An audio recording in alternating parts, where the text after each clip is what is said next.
Je suis reconnaissant au Seigneur de pouvoir être ici aujourd'hui.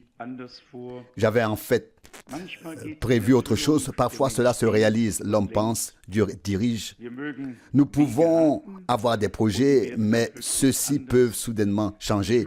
Je voudrais profiter de cette soirée pour parler simplement avec vous ici de ce qui nous concerne, de ce qui s'est déjà produit et de ce qui peut encore se produire pour la gloire du Seigneur, afin que nous puissions vraiment tous nous impliquer et que chacun se sente à l'aise parmi nous.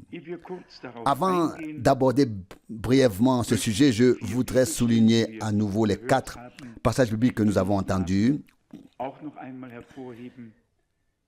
C'est tout simplement merveilleux de savoir que nous sommes appelés par Dieu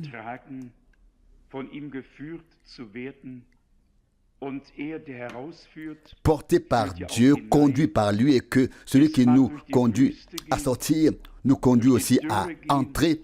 Cela peut passer par le désert, par la sécheresse, par diverses profondeurs, mais nous avons la promesse que nous atteindrons le but. Et en particulier, dans Exode 19, ce passage très important, et frère Vinsky l'a souligné, dans l'Ancien Testament, personne ne pouvait rencontrer le Seigneur, sinon il devait mourir. Dans le Nouveau Testament, celui qui ne le rencontre pas reste dans la mort. Dans l'Ancien Testament, lorsque le Seigneur passa devant Moïse dans sa gloire, il permit à Moïse de voir son dos. Exode 33, 19, il ne pouvait pas voir son visage. Dieu avait condamné les hommes par la loi, s'était détourné d'eux et ne leur avait donc pas montré son visage, mais son dos. Dans le Nouveau Testament, c'est tout à fait différent. Dans le Nouveau Testament, il a pris sur lui toutes nos fautes. Il les a portées. Il a également été souligné qu'il nous a portés vers lui, appelés, élevés, conduits et fait de nous une propriété très spéciale. Le Seigneur dit ici littéralement, « Je vous ai porté sur des ailes d'aigle et je vous ai amené ici vers moi. » Exode 19, verset 4. Pas seulement vers un lieu, pas seulement vers une montagne, pas seulement vers un prophète. Il a amené le peuple à lui pour lui parler là. Ce n'était pas un homme que Dieu avait appelé, c'était tout un peuple. Il s'est simplement servi d'individus pour parler à travers eux. Ce qui est frappant ici est important à 2 égards. Moïse était le médiateur entre Dieu et les hommes. Il a transmis au peuple ce que Dieu lui avait demandé de lui transmettre, et il est revenu vers Dieu pour lui apporter la réponse du peuple. Il était médiateur. Vous pouvez lire cela dans les Actes des Apôtres, chapitre 7. Là, l'homme de Dieu explique de manière magnifique qu'il a été un intermédiaire. Actes des Apôtres, chapitre 7, verset 35. Actes des Apôtres 7, verset 35. Ce Moïse qu'ils avaient renié en disant « Qui t'a établi chef et juge ?» C'est lui que Dieu a envoyé comme chef et sauveur par l'intermédiaire de l'ange qui lui était apparu dans le buisson ardent. Verset 36, c'est lui aussi qui les a fait sortir en accomplissant des miracles et des signes dans le pays d'Égypte et à la mer Rouge, ainsi que pendant 40 ans dans le désert. 37. C'est ce Moïse qui a dit aux Israélites, Dieu vous suscitera un prophète comme moi parmi vos compatriotes. Deutéronome 18, verset 15, verset 38 maintenant, Actes des Apôtres 7. C'est lui qui, lors de l'assemblée du peuple dans le désert, a servi d'intermédiaire entre l'ange qui lui a parlé sur le mont Sinaï et nos pères, lui qui a reçu des paroles de vie pour nous les communiquer. Il y avait en effet des hommes de Dieu qui avaient été spécialement chargés, mandatés, chargés d'une mission, et Moïse était l'un d'entre eux. Il n'avait pas de message propre, pas d'œuvre propre. Il faisait partie de ce que Dieu accomplissait à l'époque. Il avait la parole de Dieu pour le peuple et il transmettait ensuite la réponse du peuple au Seigneur. J'aime beaucoup ce qui est écrit à la fin du verset 6, à la fin du verset 9 plutôt. Exode 19, verset 9 maintenant. Moïse rapporta la réponse du peuple au Seigneur. Exode 19, verset 9. Et nous aussi, nous devons nous demander quelle réponse nous pouvons donner au Seigneur. Nous devons donner une réponse au Seigneur quand il parle. Une réponse doit suivre. Le peuple a pris sa décision, comme le montre le verset 8. Tout le peuple répondit d'une seule voix, nous ferons tout ce que le Seigneur a ordonné. Lorsque Moïse eut rapporté la réponse du peuple au Seigneur. Verset 9. Le Seigneur dit à Moïse, je viendrai vers toi dans une nuée épaisse, afin que le peuple entende quand je te parlerai et qu'il te croie pour l'éternité. Il s'agit simplement alors ici que les gens sachent que Moïse ne parle pas seulement de Dieu qui reste caché quelque part, mais que le Seigneur a parlé de manière audible afin que tous puissent même l'entendre. Vous savez bien que le peuple a alors supplié le Seigneur de ne plus leur parler. Il voulait que Moïse continue à leur parler. Vous pouvez lire cela, en particulier dans les chapitres 19 et chapitre 20. Voici ce qui est écrit au chapitre 20, versets 18 et 20 et 19. Exode 20, versets 18 et 19. Mais quand tout le peuple vit les coups de tonnerre et les éclairs, le son des trompettes et la montagne fumante, il trembla et resta à distance. Verset 19. Et dit à Moïse, parle-nous toi-même et nous écouterons. Mais que Dieu ne nous parle pas de peur que nous ne mourions. Vous voyez que c'était quelque chose qui impressionnait beaucoup le peuple. On entendait le son des trompettes, on voyait les éclairs, les coups de tonnerre, la montagne fumante, tout était devant le peuple. Je me réjouis chaque fois que je lis dans les Saintes Écritures des passages où Dieu s'est révélé personnellement de manière surnaturelle sur terre. On peut dire, écrire et prêcher beaucoup de choses sur Dieu. Mais si Dieu ne se révèle pas comme le vivant, le présent, alors aucune réponse n'a été donnée au peuple. Peut-être des mots, mais pas de réponse. Les mots, les paroles ne sont pas toujours la réponse. Dieu a des paroles et Dieu a des actes. Chaque fois qu'il s'est révélé, La foi de ceux à qui il s'est révélé a été confirmée et renforcée. Et je vous demande, qui parmi nous n'a pas besoin de renforcer sa foi? Nous avons tous besoin de renforcer notre foi. Nous avons besoin d'un nouveau courage, d'une nouvelle confiance pour servir le Seigneur, le suivre, etc. Nous sommes reconnaissants donc au Seigneur pour les paroles qui ont déjà été lues au nombre de 4. Elles étaient toutes magnifiques. Dieu nous porte comme sur les ailes d'un aigle. Il nous a pris à sa charge et nous mènera jusqu'au but, jusqu'au bout. Ce qui est également très important et qui est particulièrement souligné dans l'épître de Pierre, c'est que Dieu dit ici dans l'Ancien Testament, dans Exode 19, nous l'avons lu ensemble au verset 5. Exode 19, verset 5. Et maintenant, si vous obéissez volontiers à mes commandements, donc pas à contre-cœur, sans résistance, mais en obéissant volontiers.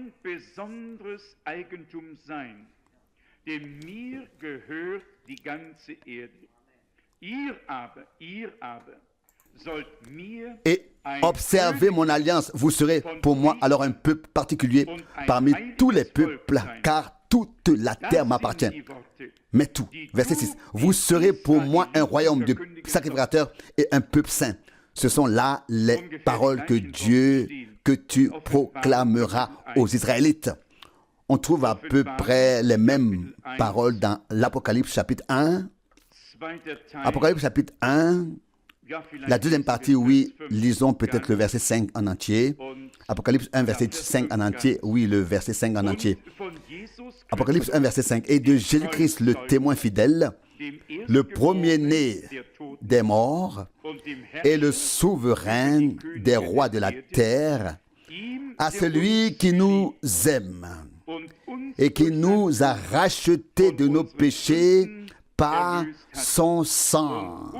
Verset 6. Et qui nous a fait qui a fait de nous un royaume de sacrificateurs pour son Dieu et Père.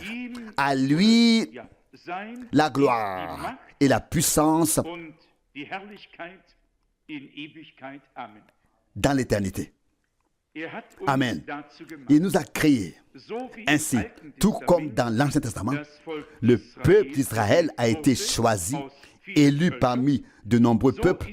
De même, dans le Nouveau Testament, l'Église a été choisie, élue parmi toutes les langues et tous les peuples comme un bien divin, une propriété particulière, divine, par la puissance de la rédemption accomplie par le Christ, en qui tous les peuples de la terre devaient être bénis. Pas seulement un peuple, mais tous les peuples de la terre. Ainsi qu'il est écrit, en toi, tous les peuples de la terre seront bénis, et ils ont été bénis par Jésus-Christ, notre Seigneur.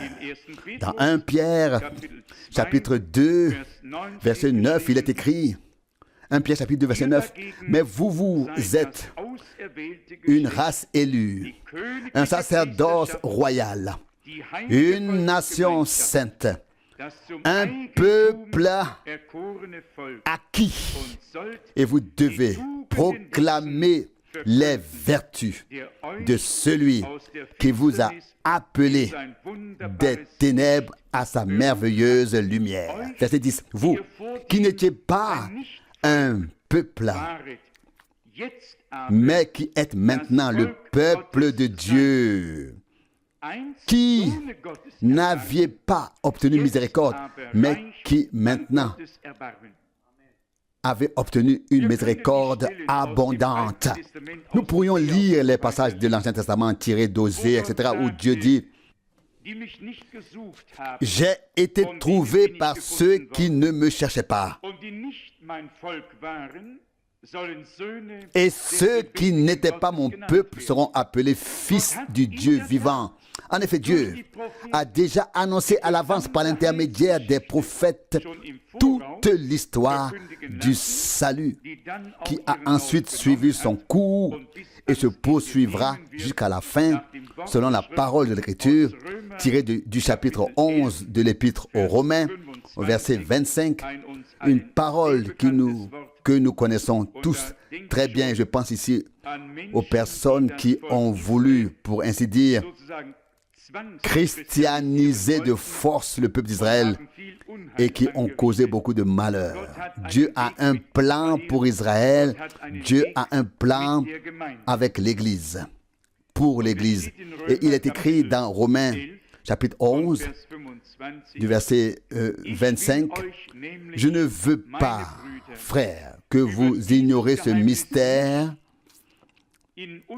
afin que vous ne vous regardiez pas comme des sages.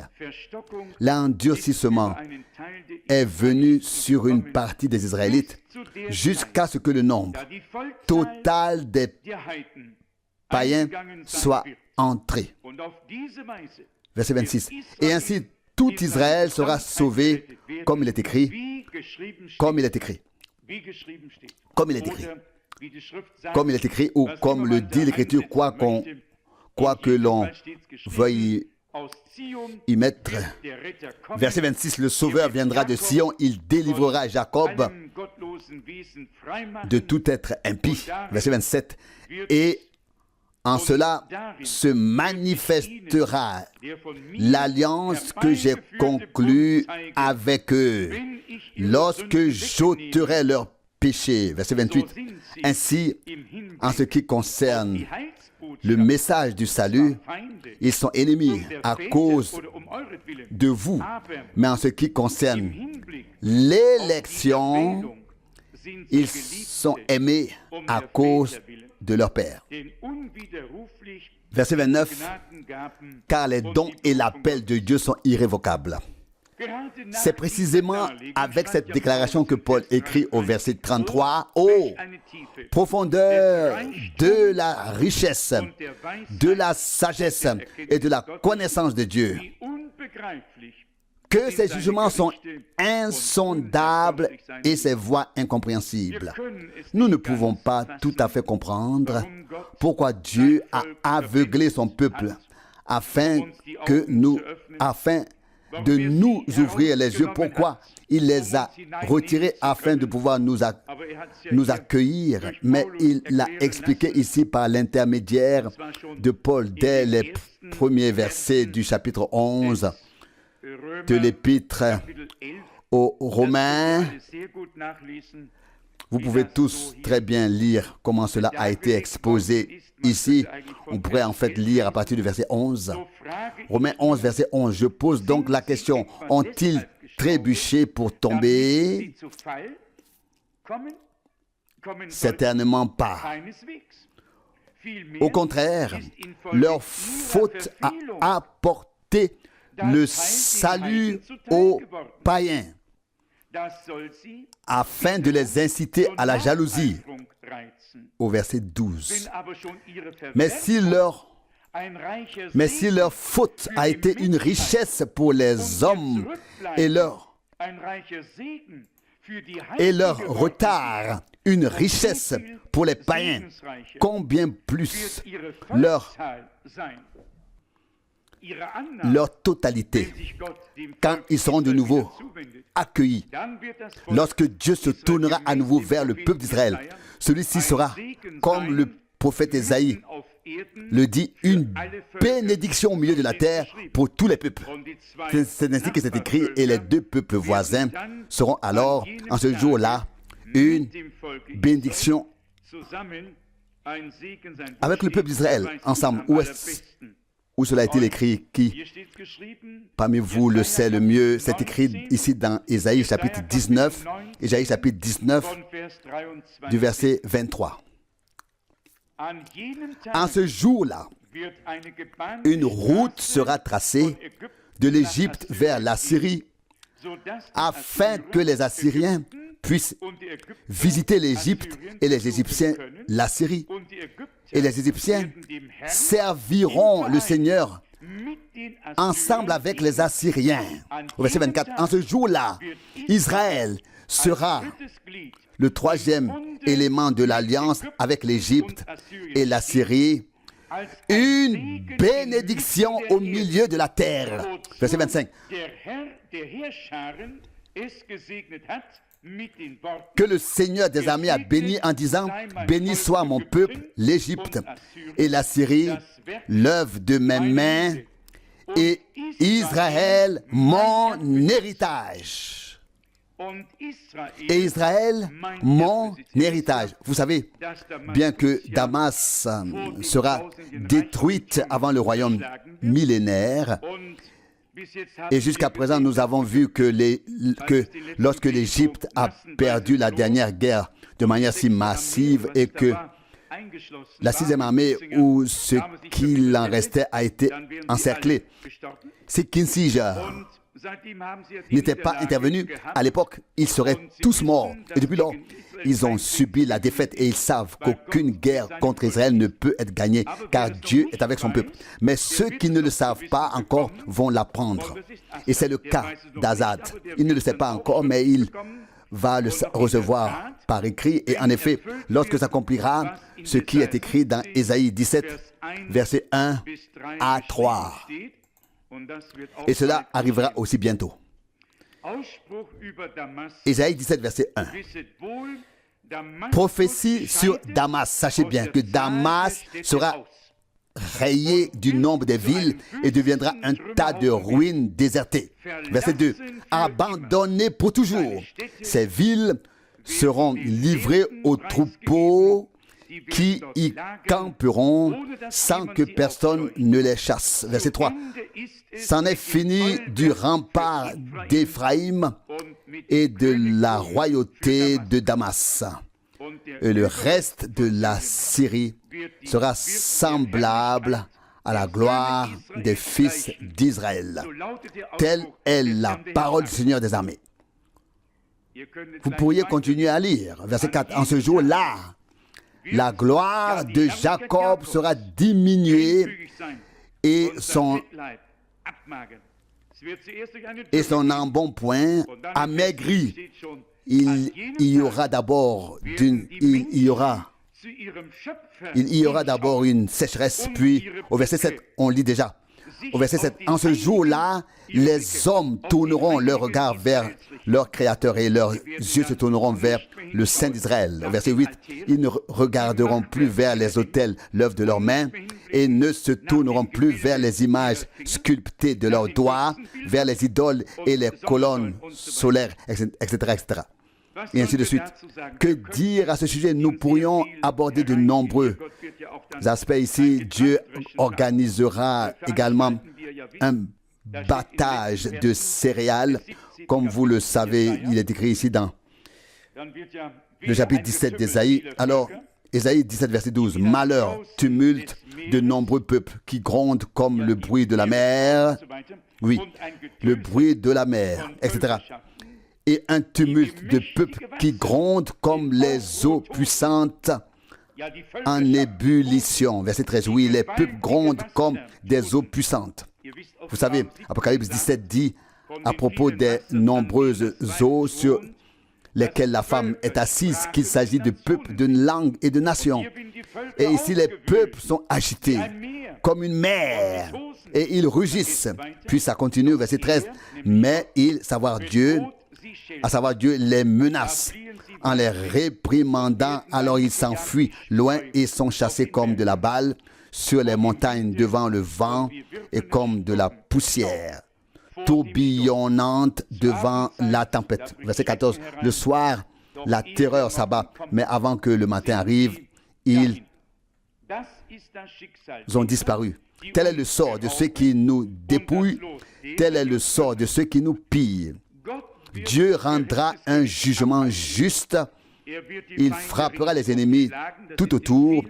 On peut le lire dans de nombreux passages de la Bible, en particulier dans le chapitre 38 d'Ézéchiel, lorsque le Seigneur portera lui-même le coup final contre les puissances qui marcheront sur le champ de bataille pour détruire le peuple d'Israël. Au chapitre 38 d'Ézéchiel, verset 22, Ézéchiel 38, verset 22, il est dit ici, « Je le punirai par la peste et par le sang, par des pluies torrentielles et des grêlons. Je ferai pleuvoir sur lui, sur ses troupes et sur les nombreux peuples qui l'accompagnent du feu et du soufre. Verset 23. Ainsi je manifesterai ma grandeur et ma sainteté, et je me révélerai aux yeux de nombreux peuples, afin qu'ils sachent que je suis le Seigneur. Je n'aime pas lire ce passage de la Bible parce que les peuples reçoivent alors une leçon et que le Seigneur fait le ménage. Je l'aime simplement parce que je me réjouis que Dieu ait mis fin à toute injustice, à toute oppression de son peuple. Il a mis fin à ce qui n'est pas juste, afin de faire place à ce qui est juste à ses yeux et à tous ceux qui sont fiers aujourd'hui et qui regardent ce qu'ils ont accompli. D'ailleurs, j'ai entendu dire par le frère syrien qu'Assad demande sans cesse ce que la Bible dit au sujet du peuple d'Israël, encore et encore, toujours de nouveau. Bien qu'il soit un ennemi juré, il n'est ni sunnite ni chiite, mais appartient à une autre branche, car il existe plus de 60 branches dans l'islam. Et il demande sans cesse ce que les Écritures disent à propos d'Israël. Et bien sûr, les frères, y compris ce frère qui est enseignant, lui cite toujours quelques passages, mais il ne veut pas encore révéler tout ce que le Seigneur dit réellement, n'est-ce pas? Bien sûr, si j'arrivais là-bas, je ne tournerais pas autour du pot. Je dirais très clairement, ainsi parle le Seigneur dans Ésaïe 38 et dans Jérémie ici et là, et partout où Ézéchiel, par exemple Ézéchiel 38, et alors, bien sûr, ce serait fait, mais ces gens doivent jouer un rôle. Et vous pouvez lire dans Ézéchiel 38 comment cela est effectivement écrit pour la fin des temps. Ézéchiel 38 au verset 8, il est dit, Ézéchiel 38 verset 8, au bout d'un certain temps, tu recevras l'ordre à la fin des jours, à la fin des années, à la fin des jours, tu viendras sur un pays qui s'est remis de la guerre, qui a été rassemblé à partir de nombreux peuples sur les montagnes d'Israël qui étaient restés désertes, mais qui sont maintenant ramenés des peuples et ils vivent tout en sécurité. Peut-on écrire plus clairement que cela? À la fin des jours, à la fin des années, cela arrivera. Ramener de tous les peuples, ramener. Frère Vinsky a lu comment le Seigneur a porté son peuple à l'époque. Maintenant, il l'a ramené sur les ailes d'un aigle. Avec combien d'avions ont-ils été ramenés? Parmi eux, comme il est écrit dans Jérémie 31, des boiteux, des femmes enceintes, etc. Jérémie 31, verset 8, ils reviennent tous. Et pourquoi reviennent-ils? Parce que Dieu l'a promis et l'a décidé dans son saint conseil ainsi. Jérémie 31, verset 6. Car, à partir du verset 6, Jérémie 31, car un jour viendra où les gardes, les sentinelles de la montagne d'Éphraïm crieront, levez-vous, montez à Sion, vers le Seigneur, notre Dieu. Verset 7, car ainsi parle le Seigneur. Poussez des cris de joie sur Jacob et exultez sur la tête des nations. Remarquez, vous qui êtes la tête, sur la tête des nations, faites retentir des chants de louanges et priez. Sauve ton peuple, Seigneur, le reste d'Israël. Verset 8, voici, je les ramène du pays du nord et je les rassemble des extrémités de la terre. Parmi eux, les aveugles et les boiteux, les femmes enceintes et celles qui accouchent. Ils reviennent ici comme une grande communauté. Verset 9, ils viennent en pleurant. Qui a vu le film sur Israël? Comme ils ont pleuré, sangloté d'émotions intérieures de pouvoir à nouveau fouler le sol de la terre promise. Verset 9. Ils viennent en pleurant. Et je les conduis au milieu des prières suppliantes. Je les mène vers des ruisseaux d'eau sur un chemin plat où ils ne trébucheront pas. Car je suis devenu le Père d'Israël. Et Éphraïm est mon fils premier-né. Oui, on pourrait continuer à lire à partir du verset 10, mais je ne lis que le verset 13. Verset 13. Alors la Vierge se réjouira de nouveau de la danse, les jeunes gens et les vieillards, tous ensemble. Oui, je changerai leur deuil en joie. Je les consolerai et les rendrai joyeux après leur souffrance. Verset 14. Je rassasierai le cœur des sacrificateurs de mets succulents, et mon peuple se rassasiera de mes bénédictions. Telle est la parole du Seigneur. C'est tout simplement merveilleux de lire la parole prophétique et de savoir que nous sommes sur le point de voir toutes ces choses s'accomplir. Une chose est sûre. Le ciel et la terre passeront, mais la parole de Dieu demeure. Et ce qu'il a promis, il le tiendra. Certainement. Et toutes ces promesses sont oui et amen.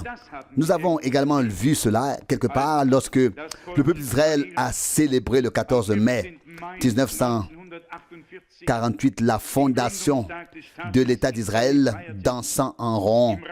Ils ont jubilé et chanté au Seigneur leur Dieu, bien que le temps de leur visite ne fut pas encore reconnu. Vous savez, je suis allé assez souvent en Israël et je me souviens du jour où j'y étais après la guerre des 6 jours, plein de joie que Dieu leur ait donné la victoire, et j'ai rencontré le premier soldat juste à la douane ou derrière la douane, dans la baraque, et je lui ai bien sûr dit quelques mots et exprimé ma joie, et à la fin j'ai dit: je suis heureux que Dieu vous ait aidé. Oui, il m'a répondu: quoi? Dieu nous a aidés? Nous avons tout fait nous-mêmes. Je n'ai pas vu Dieu. Et je me suis dit: attends un peu, mon ami, tu es juif, tu es israélite, et tu t'attribues tout le mérite. Et je me suis mis à discuter avec lui. Bien sûr, pourquoi pas. Son anglais n'était pas très bon, son point de vue non plus, mais j'ai quand même cherché à discuter avec lui. Et pour la première fois, j'ai été étonné de rencontrer un athée parmi les Juifs. Mais je lui ai littéralement fait la leçon. À la fin, c'était noir comme de l'encre. Il a donc entendu ce que j'avais à dire. Je lui ai dit textuellement: quand je rencontre un Allemand ou n'importe qui d'autre qui est athée, cela ne me touche pas autant que de rencontrer ici un juif athée. Et pour finir, je lui ai dit qu'il devrait avoir honte, car le Dieu d'Abraham, d'Isaac et de Jacob est le Dieu vivant.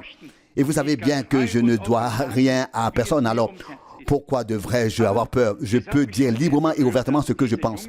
Mais j'ai été très touché par le fait que ce jeune homme ait clairement exprimé qu'il ne croyait pas en l'aide de Dieu. Il en allait tout autrement de notre frère Goldner, qui nous a raconté la guerre et nous a décrit ce qu'il est, colonel ou majeur, peu importe son grade dans l'armée. En tout cas, il a participé à toutes les guerres qui ont eu lieu jusqu'à présent. Il a pris part aux 5 guerres et peut témoigner que Dieu a toujours apporté une aide précieuse. Et nous nous réjouissons simplement, non pas que les ennemis aient été vaincus, mais nous nous réjouissons qu'Israël ait remporté la victoire. Vous savez ce que je veux dire, car nous ne nous réjouissons pas du malheur des autres, mais nous sommes heureux que Dieu soit avec son peuple. Mais vous connaissez aussi la parole de l'Écriture: le voile est encore sur leurs yeux. 2 Corinthiens 3, verset 14, vous pouvez le lire. Paul l'a écrit il y a 2000 ans et c'est encore vrai aujourd'hui. Mais le temps est compté et le changement approche. 2 Corinthiens chapitre 3 verset 14. En conséquence, 2 Corinthiens 3 verset 14. Cependant, leur pensée spirituelle s'est endurcie, car jusqu'à ce jour, le même voile est toujours là quand les Écritures de l'Ancienne Alliance sont lues, et il n'est pas ôté, car il n'est ôté qu'en Christ. Ils peuvent faire tous les efforts qu'ils veulent. Ils peuvent faire un juif. Ils peuvent faire d'un juif un chrétien païen ou un chrétien juif. Ils peuvent faire beaucoup de choses, mais aucun évangéliste ne peut enlever le voile. Je pense au grand évangéliste américain qui a dépensé une fortune pour organiser une fête à ses frères dans le grand hôtel King David à Jérusalem. Il a invité tous ceux qui voulaient venir au banquet et a voulu leur annoncer le Christ. Il leur a parlé du Père aimé qui a envoyé un Fils bien-aimé. Les gens ont simplement secoué la tête. Il a payé une facture coûteuse, mais n'a rien accompli. Le peuple d'Israël n'a pas besoin d'un grand évangéliste avec beaucoup d'argent. Ils attendront que les 2 prophètes viennent à eux, puis la révélation de Jésus-Christ sera annoncée, et c'est par le Christ lui-même que le voile sera levé, et alors ils verront et comprendront la signification de toutes les paroles prophétiques, car alors le temps sera venu où toutes ces choses se produiront. Il ne sera alors plus nécessaire de les expliquer ni de les interpréter, mais simplement de dire, voici, ici, ceci est accompli. Ceci s'est accompli. Voici la parole, voici ce que c'est. Et on ne pourra alors que passer d'un écrit à l'autre, d'une écriture à l'autre, et dire, afin que s'accomplisse ce qui est écrit. Puis ajouter, aujourd'hui cette écriture s'est accomplie devant vous. Le Seigneur lui-même s'en chargera. Au verset 15, nous lisons maintenant, il est écrit, au verset 15, oui, jusqu'à aujourd'hui, chaque fois que Moïse est lu, un voile recouvre leur cœur. Verset 16, mais dès qu'Israël se convertira au Seigneur, le voile sera ôté. Converti au Seigneur, pas avant, converti au Seigneur. Et comme nous l'avons lu dans Romains 11, le Seigneur se révélera comme le Sauveur, le Rédempteur depuis Sion, comme le Rédempteur depuis Sion, non pas depuis le mont Sinaï, mais depuis Sion, à savoir depuis le mont Moria qui se trouve à Jérusalem, juste à côté de Jérusalem. Vous savez, nous nous sommes tenus plusieurs fois sur le mont Moria et aussi sur le mont Sion. Nous avons regardé vers le monde des Oliviers et c'est tout simplement agréable de pouvoir visiter les lieux et d'avoir ensuite une image précise de l'emplacement des choses. Cela m'a fait beaucoup de bien. Par exemple, oui, en fait, je voulais m'adresser à nous ce soir comme à une grande famille, à nous ici en ce lieu, mais je crois que cela convient au Seigneur, que je m'arrête ici et nous voulons alors remercier le Seigneur. À lui soit la gloire éternelle. Amen. Père Céleste, nous te remercions encore ensemble, oh Dieu, pour la grande grâce qui nous a été accordée, Seigneur. Seigneur, nous ne voulons rendre gloire à personne d'autre. Toi seul, oh Seigneur, mérite la gloire et la louange. Seigneur, nous te remercions de nous avoir accordé ta grâce et une compréhension ouverte de ta parole. Seigneur, des Écritures, Seigneur, qui nous montre le chemin, ô Seigneur. Merci pour cela, ô Seigneur. Louange à ton nom. Seigneur, nous savons que nous avons longtemps lu les Écritures sans les comprendre, Seigneur, et beaucoup lisent ta parole, Seigneur, mais ne la comprennent pas, ô Seigneur. Mais puisses-tu accorder ta grâce et ton illumination, ô Seigneur, car si tu n'éclaires pas, Seigneur, si ta lumière ne se lève pas, Seigneur, l'obscurité demeure. Oh Seigneur, mais merci, Seigneur, tu as fait briller la lumière, ta lumière, glorieux Seigneur, que l'adoration, la gloire et l'honneur te soient rendus. Je te remercie pour mes frères, pour mes sœurs, pour tous ceux, Seigneur, que tu as appelés et à qui tu as accordé ta grâce, Seigneur. Bénis-nous maintenant, tous ensemble, Seigneur, et reste avec nous, Seigneur. Bénis ton peuple. Nous te présentons également les requêtes de notre sœur Binda de Pologne, Seigneur. Aide-nous, Seigneur. Interviens, Seigneur, et donne-nous ce dont nous avons besoin. Seigneur, que ton nom soit glorifié et loué au saint nom de Jésus. Amen.